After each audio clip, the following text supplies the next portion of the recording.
શરૂઆત કરીએ તો જામનગરથી સમાચાર સામે આવ્યા છે। જામનગરમાં ભારે વરસાદના કારણે નુકસાન થવા પામ્યું છે।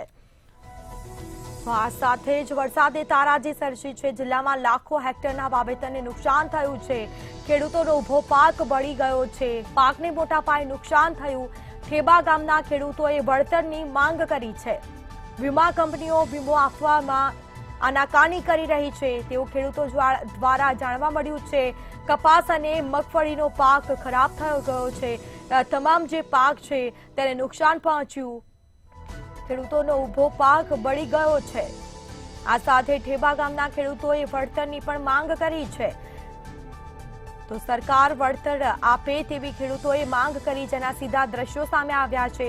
જામનગરમાં મુશળધાર વરસાદ ખાબક્યો અને જેના કારણે વરસાદથી તારાજી સર્જાઈ છે। અનેક વિસ્તારો પાણીમાં ગરકાવ થયા છે।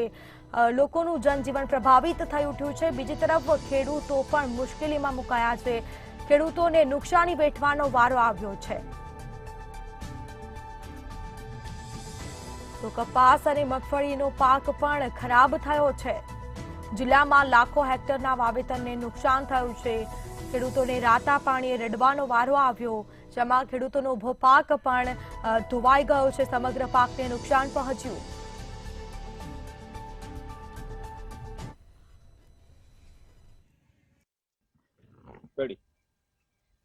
ચોક્કસ વાત કરવામાં આવે જામનગરના અનેક તાલુકામાં જે અતિથી ભારે વરસાદ પડ્યો હતો। હાલ જે 4 દિવસ જે અતિ ભારે વરસાદના કારણે ખેડૂતો જે મુશ્કેલીમાં મુકાયા છે અને હાલ જે જગતના તાત ઉપર જે મુશ્કેલી આવી છે, જેમના ઉભા ભાગ જે બળી ગયા છે। હાલ જે દ્રશ્ય છે ઠેબા ગામના ખેડૂતોના છે, હું તમને સીધા દ્રશ્ય બતાવીશ કે આ જે પાક છે તે ઉભો બળી ગયો છે। કપાસની જે હાલત છે કફોડી બની છે અને ખેડૂતો જે પાયમાલ થઈ જાય તેવી સ્થિતિ જે ભયંકર આવી છે। હાલ જે ઠેબા ગામના ખેડૂતોના અનેક જે જગ્યાએ પાણી ભરાણા છે અને જે પ્રમાણે પાક છે તે ઉભો બળી ગયો છે। હાલ જે તેમના સરપંચે સીધી એમની સાથે જ વાત કરી કે હાલ જે પ્રકારે અતિ ભારે વરસાદ પડ્યો છે, શું કહેશો જે પાક છે ઉભો બળી ગયો છે? ઠેબા ગામની અંદર 4-5 દિવસથી અવિરત વરસાદના કારણે ખેતરોમાં ઉભો પાક ડૂબમાં ફેરવાઈ જતા તમામ પાક કપાસ, તુવેર, અનાજ, કઠોળ, મગફળી સિવાય તમામ પાકો ફેલ થઈ ગયા છે, જેની અંદર 1 પણ રૂપિયાનું ઉત્પાદન થાય એમ નથી। કપાસ છે તો એના છોડવા તમે જોઈ શકો છો હાવ બરી ગયા છે। તુવેર છે તો હાવ બરી ગયા છે। નવું વાવેતર કરવું પડે એવી સ્થિતિ સર્જાણી છે। તો આની અંદર અમે સરકાર પાસે અપેક્ષા રાખી તાત્કાલિક બી બિયારણ ખાતરના પૈસા આપે અને અમે જે ખર્ચો ખેતીમાં કરવાનો થાય પારા રાપ ખાતર લગીનો ઠેઠ લગીનો ખર્ચો કરી નાખ્યો છે। અમે પ્રીમિયમ ભરી છીએ। છેલ્લા 10 વર્ષથી અમને વીમો નથી મળતો। આજ ખેલે પાક સદંતર નિષ્ફળ છે। તો આની અંદર અમને પૂરો વીમો મળે, રાજ્ય સરકાર આમાં કંઈક કરે, કૃષિ વિભાગ કંઈક કરે અને કા વીમા કંપનીને અને પ્રીમિયમ લેવાનું બંધ કરીને વીમા કંપનીનો હાવ બંધ જ કરી દો।